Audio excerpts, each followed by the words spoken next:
मर्तबा वोट देकर उन्हें कामयाब करने का काम करेंगे। और जब कामयाब कर देंगे तो जिस तरह अख्तर उल ईमान अमोर वासियों को 1 डिग्री कॉलेज दिए, खारी पुल, रसेली पुल, मानंदा पुल बनवा दिए, जो रोड 70 सालों से ना बन सका था, अख्तर उल ईमान ने अब विधानसभा में लड़ करके नीतीश कुमार की आंखों में आंखें डाल करके अमर वालों को वो विकास देने का काम किया। अगर आप भी चाहते हो कि ठाकुरगंज के नदियों का कटान बंद करा दे, अगर आप भी चाहते हो कि ठाकुरगंज में एक अच्छा हॉस्पिटल हो, अगर आप भी चाहते हैं कि ठाकुरगंज में डिग्री कॉलेज हो, अगर आप भी चाहते हैं कि ठाकुरगंज का विकास हो, तो आप एमआईएम को वोट देने का काम करें। कसम खुदा की, शेर का बच्चा शेर होता है। हमारा ओवैसी भी पार्लियामेंट लोकसभा में शेर की तरह दहाड़ता है, विधानसभा में अख्तर उल ईमान दहाड़ते हैं। और जब आपके ठाकुरगंज का विधायक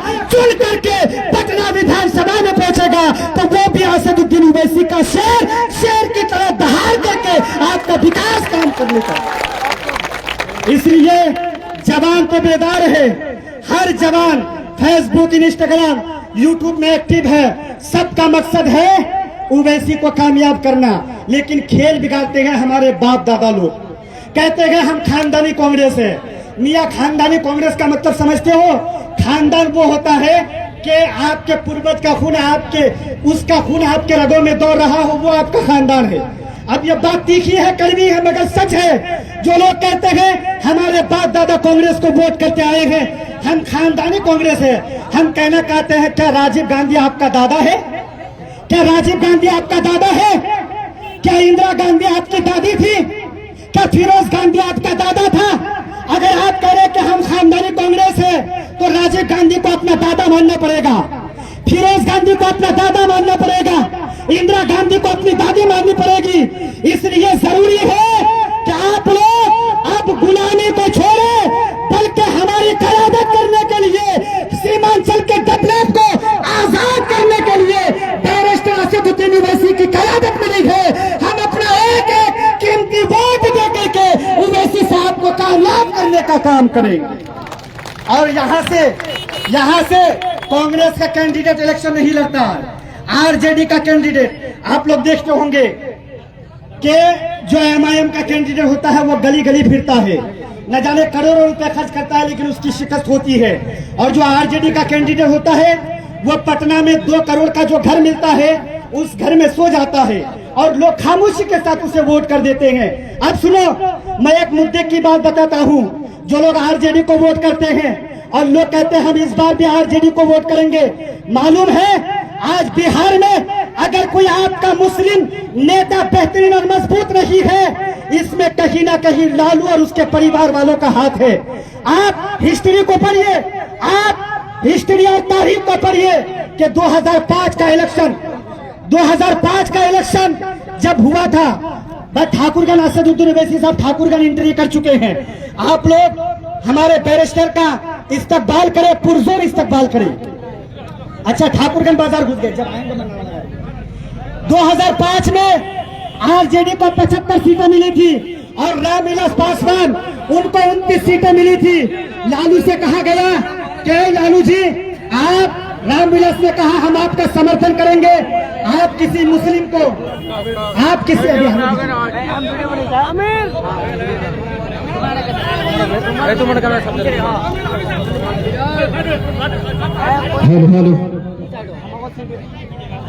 लहू को लिखता हूँ, लहू पानी नहीं लिखता। महलों में जो नाचती है मैं उसे रानी नहीं लिखता। आने वाली नस्लें तुम पर नाच करेगी एमआईएम के नौजवानों, कि आने वाली नस्लें तुम पर नाच करेगी एमआईएम के नौजवानों। कातिल को कातिल लिखना, कभी मसीहा नहीं लिखना। दोस्तों, आज हम सभी लोग यहाँ जनाब बैरिस्टर असदुद्दीन ओवैसी साहब के जो न्याय यात्रा है जो सीमांचल में चल रहा है, आज हम लोग अदब के धरती, ऐतिहासिक धरती ठाकुरगंज में उपस्थित हैं और इस जमात का अगुवाई कर रहे हैं जनाब गुलाम हसनैन साहब। मैं उनकी शान में ये लाइन पढ़ना चाहूंगा कि टूटेगी तलवारें टकराकर तुमसे, हो जाएंगे दुश्मन के तरकस खाली हर मैदान में, कि हर मैदान में आने वाले हर मैदान जंग में गुलाम हसनैन तुम बेखौफ लड़ो, कि हर मैदान जंग में गुलाम हसनैन तुम बेखौफ लड़ो, वक्त से पहले मौत नहीं आने वाली। दोस्तों अब आइए बस एक शेर असुद्दीन ओवैसी के लिए। नारे तकबीर, नारे रिसालत, मजलिस इत्तेहादुल मुस्लिमीन, मजलिस इत्तेहादुल मुस्लिमीन, बैरिस्टर असदुद्दीन ओवैसी साहब, जनाब अख्तरुल ईमान साहब, जनाब वारिस पठान साहब, एमएलए माजिद हुसैन साहब, जनाब गुलाम हसनैन साहब, मजलिस इत्तेहादुल मुस्लिमीन, मजलिस इत्तेहादुल मुस्लिमीन। मैं आप लोगों को बता रहा था, जो लोग आरजेडी को वोट करना चाहते हैं, आज बिहार में आपका एक मजबूत लीडर नहीं है, इसमें लालू और उसके परिवार वालों का हाथ है। 2005 में जब रामविलास ने कहा था, अरे भाई तो ये पुलिस वालों का काम है, ट्रैफिक पुलिस कहाँ है? ट्रैफिक पुलिस वालों का काम है, वो आए, लोगों को सही तरीके से तरतीब में खड़ा करे, गाड़ियों को पास करे। यहाँ तो पुलिस नजर ही नहीं आती है। ट्रैफिक पुलिस वालों से मेरा निवेदन है कि आप आए और अपने काम को अंजाम दे। ट्रैफिक पुलिस वाले, हाँ, अब पुलिस वालों से थोड़ी देर के लिए, आधा घंटा के लिए आप जामनीगुड़ी बाईपास से भी गाड़ियों को पास कर सकते हैं। ये सारी गाड़ियां सियालदंगा पिपरी थान जाने वाली होगी, तो वो जामनीगुड़ी से भी गाड़ियां जा सकती है। इसलिए ट्रैफिक पुलिस वालों से गुजारिश है, निवेदन है कि आप इन गाड़ियों को जामनीगुड़ी बाईपास से पास करें। देखिए 2005 में रामविलास पासवान ने कहा था, लालू जी मेरे बगैर आपकी सरकार नहीं बनने वाली, अगर आप मेरा समर्थन चाहते हैं तो आप किसी मुस्लिम मुख्यमंत्री का चेहरा चुने, हम आपको समर्थन देंगे और आपके पार्टी का मुख्यमंत्री बनाएंगे। चूंकि 2005 में लालू रेल मंत्री था, कांग्रेस की सरकार थी, लेकिन लालू चाह रहा था किसी तरीके से मेरी बीवी राबड़ी देवी मुख्यमंत्री बन जाए। वो नहीं चाह रहा था कि किसी मुसलमान को मुख्यमंत्री बनाया जाए। आखिरकार क्या हुआ, लालू को ये बात मंजूर ना हुई और रामविलास पासवान ने समर्थन नहीं किया। फिर क्या हुआ, लालू ने सरकार पर दबाव डाल करके कहा कि इसमें राष्ट्रपति शासन लगा दिया जाए। 3 महीने तक के लिए राष्ट्रपति शासन लगा दिया गया और फिर चूंकि हुकूमत कांग्रेस की थी, वो गठबंधन में था, इसलिए प्रधानमंत्री से कहा गया दोबारा चुनाव कराया जाए। और जब दोबारा चुनाव हुआ तो आरजेडी पार्टी की सीटें भी घट गई, रामविलास पासवान की पार्टी की सीटें भी घट गई और फिर बहुमत के साथ जदयू और बीजेपी ने बिहार में सरकार बना लिया। तभी से लेकर के 2005 से आज 2025 है, तब से लेकर के अब तक नीतीश कुमार कभी पलटू राम बन करके बीजेपी के साथ, कभी आरजेडी के साथ सरकार बनाने का काम किया है। अब एक बात सुनो मुसलमानों, इस बिहार में मुस्लिम कयादत को अगर किसी ने खत्म करने का काम किया है तो वो लालू और लालू का परिवार है।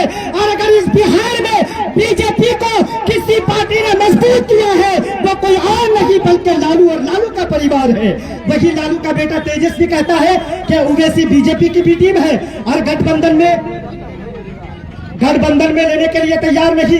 पुलिस ट्रैफिक वालों से, ड्राइवरों से गुजारिश है कि आप अपनी गाड़ियों को जामनीगुड़ी की तरफ से लेकर के जाए। और तेजस्वी आज कहता है ओवैसी बीजेपी की भी टीम है, उसका नेता कहता है ओवैसी की कोई औकात नहीं, ओवैसी का कोई औकात नहीं।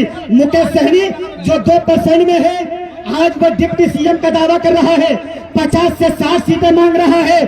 पशुपति पारस रामविलास पासवान का भाई, वो भी दावा कर रहा है, वो भी गठबंधन में आएगा। इस बिहार में चाहे दलित हो, चाहे माला जात के हो, चाहे आदिवासी हो, चाहे यादव हो, कुर्मी हो, सबको इंडिया गठबंधन में लिया गया। अगर कोई इंडिया गठबंधन से महरूम है तो वो मुस्लिम कयादत है। मुसलमान को इंडिया गठबंधन में लेने से इनकार किया। असल मकसद ये है कि मुस्लिम की कयादत बिहार में ना आने पाए, वरना असदुद्दीन ओवैसी इतने पढ़े लिखे हैं, अगर उनका हाथ मजबूत हो जाएगा तो कहीं ऐसा ना हो कि एक दिन हमें अख्तरुल ईमान को डिप्टी सीएम बनाना पड़े। इसी डर से आरजेडी और कांग्रेस वाले गठबंधन में नहीं ले रहे हैं। अब कुछ लोग हमारे तेजस्वी की बातों में आकर के कहते हैं बीजेपी की बी टीम है। भाई आप जन सुराज को बीजेपी की बी टीम क्यों नहीं कहते? आप जन सुराज को बीजेपी की बी टीम क्यों नहीं कहते? वो पूरे बिहार में इलेक्शन लड़ने वाले हैं, लेकिन मेरी कौम के लोग अपने ही कायद को गद्दार कहने में लगे हैं। याद रखना जवानों, अगर तुम कौम में इनकलाब लाना चाहते हो, अगर तुम चाहते हो कि तुम्हारी क़यादत मजबूत हो, कसम खुदा की उवैसी साहब के रहते हुए उनके हाथों को मजबूत करने का काम करे, वरना जब उवैसी की आंखें बंद हो जाएगी, ऐसा लीडर जिंदगी भर के लिए देखने के लिए तरस जाओगे। उवैसी के रहते हुए हिंदुस्तान से लेकर के सीमांचल के घर घर में उवैसी जैसा लीडर बन जाए, इसके लिए हमें मजलिस इत्तेहादुल मुस्लिमीन को कामयाब करना हो। अब सब लोग अपने हाथों को खड़ा करें। इस बार इमाम को वोट करेंगे ना? इमाम को वोट करेंगे? इमाम को वोट करेंगे? जनाब गुलाम हसनैन को वोट करेंगे? जनाब गुलाम हसनैन को वोट करेंगे?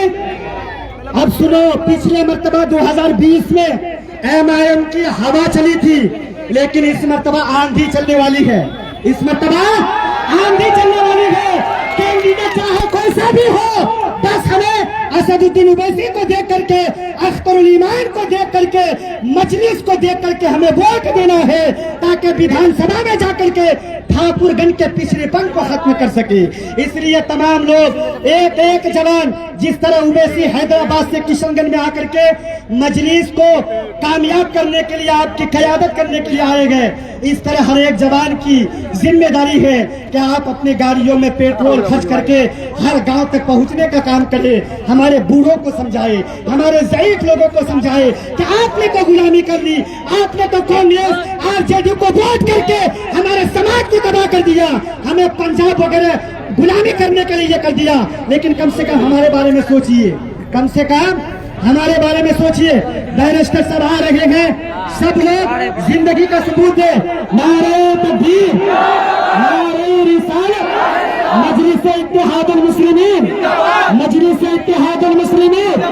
जनाब बैरिस्टर असदुद्दीन ओवैसी साहब, जनाब बैरिस्टर असदुद्दीन ओवैसी साहब, जनाब अख्तरुल ईमान साहब, जनाब वारिस पठान साहब, जनाब माजिद हुसैन साहब, जनाब आदिल हुसैन साहब, जनाब आफ्ताब हुसैन साहब, जनाब गुलाम हसनैन साहब, जनाब गुलाम हसनैन साहब, मजलिस इत्तेहादुल मुस्लिमीन, मजलिस इत्तेहादुल मुस्लिमीन। नारे तकबीर, नारे रिसालत। मेरे साथ एक नारा लगाइए। सबने दिया है हमको चोट, अब अपनी पार्टी अपना वोट बोलिए। सबने दिया है हमको चोट, अब अपनी पार्टी अपना वोट। बैरिस्टर असदुद्दीन ओवैसी साहब, बैरिस्टर असदुद्दीन ओवैसी साहब, मजलिस इत्तेहादुल मुस्लिमीन, मजलिस इत्तेहादुल मुस्लिमीन। जनाब अख्तरुल ईमान साहब, जनाब माजिद हुसैन साहब, जनाब वारिस पठान साहब, जनाब आदिल हुसैन साहब, जनाब आफ्ताब हुसैन साहब, जनाब गुलाम हसनैन साहब। अरे टक्कर टक्कर कौन है? टक्कर टक्कर कौन है? टक्कर टक्कर कौन है? टक्कर टक्कर कौन है? बैरिस्टर असदुद्दीन ओवैसी साहब, बैरिस्टर असदुद्दीन ओवैसी साहब, बैरिस्टर असदुद्दीन ओवैसी साहब, मजलिस इत्तेहादुल मुस्लिमीन, मजलिस इत्तेहादुल मुस्लिमीन। देखो देखो कौन आया, देखो देखो कौन आया, देखो देखो कौन आया। जनाब बैरिस्टर असदुद्दीन ओवैसी साहब, जनाब अख्तरुल ईमान साहब, मजलिस इत्तेहादुल मुस्लिमीन, मजलिस इत्तेहादुल मुस्लिमीन। देखो देखो कौन आया, देखो देखो कौन आया, देखो देखो कौन आया, देखो देखो कौन आया, देखो देखो कौन आया। जनाब बैरिस्टर असदुद्दीन ओवैसी साहब, जनाब बैरिस्टर असदुद्दीन ओवैसी साहब, जनाब अख्तरुल ईमान साहब, जनाब गुलाम हसनैन साहब, जनाब गुलाम हसनैन साहब, जनाब गुलाम हसनैन साहब। देखो देखो कौन आया, देखो देखो कौन आया, देखो देखो कौन आया। मजलिस इत्तेहादुल मुस्लिमीन, मजलिस इत्तेहादुल मुस्लिमीन, मजलिस इत्तेहादुल मुस्लिमीन। जनाब बैरिस्टर असदुद्दीन ओवैसी साहब, अस्सलाम वालेकुम रहमतुल्लाह बरकातुहू। दोस्तों, बुजुर्गों, अजीजों,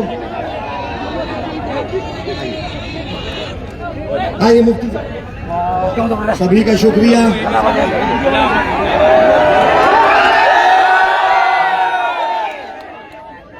दोस्तों, अब हम गुजावत के तो मगरिब कभी वक्त होने जा रहा है। मैं गुलाम हसनैन भाई जो सीमांचल युवा प्रभारी है, मैं उनसे दावत दे रहा हूँ आके मुखातिब हो। सीमांचल अस्सलाम वालेकुम रहमतुल्लाह बरकातुहू। मैं सीमांचल की इस धरती पर बैरिस्टर सदुद्दीन अवैसी साहब का और हमारे अख्तर ईमान साहब का खैर मकदम करता हूँ। चूंकि आप उनको सुनने के लिए आए हैं, मैं इसलिए आपका समय नहीं लेके सबसे पहले मैं माइक अख्तर ईमान साहब को देता हूँ। ठाकुरगंज के इनकलाबी नौजवानों और भाई जनाब गुलाम हुसैन साहब, मैं आप सबों के इस वालेहाना और इनकलाबी इस्तकबाल का शुक्रिया अदा करता हूँ। ये कारवान इंसाफ है। बैरिस्टर सदुद्दीन अवैसी साहब ने हमें साथ दो इंसाफ की बात की है।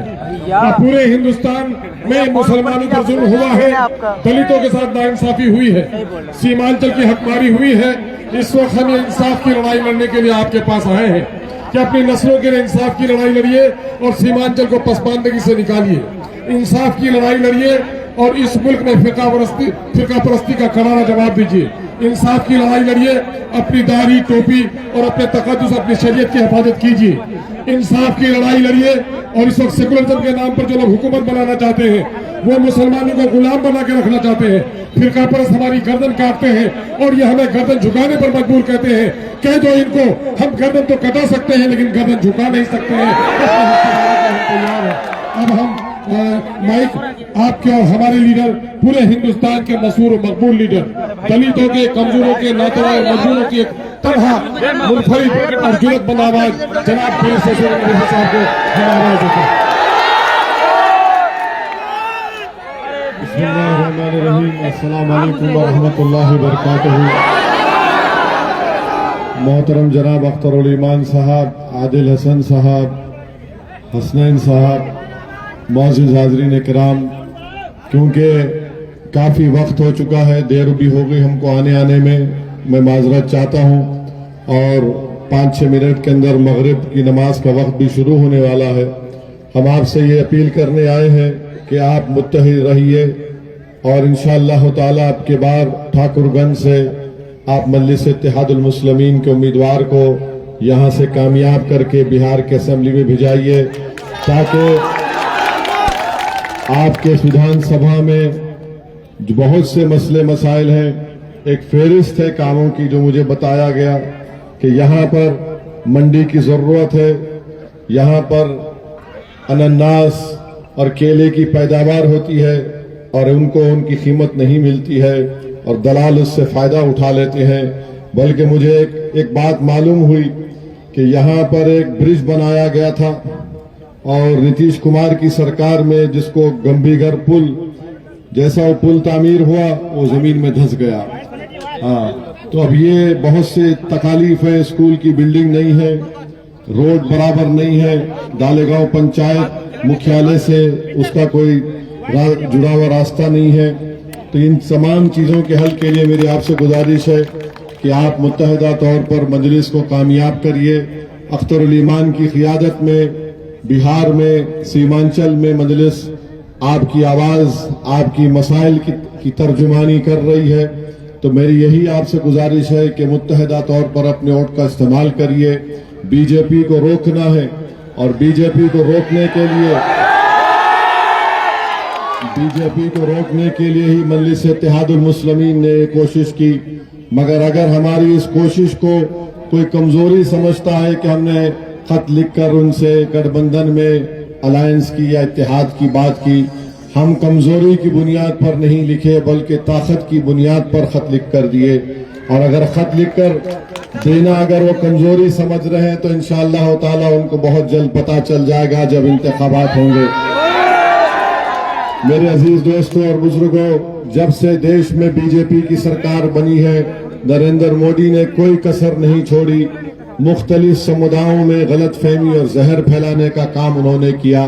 एक नया कानून बना दिया, वक्फ तरमीमी कानून, जिसके जरिए से हमारी मसाजिद को छीनने की कोशिश की जाएगी। दरगाहों को, खानखाहों को छीनने की कोशिश की जाएगी।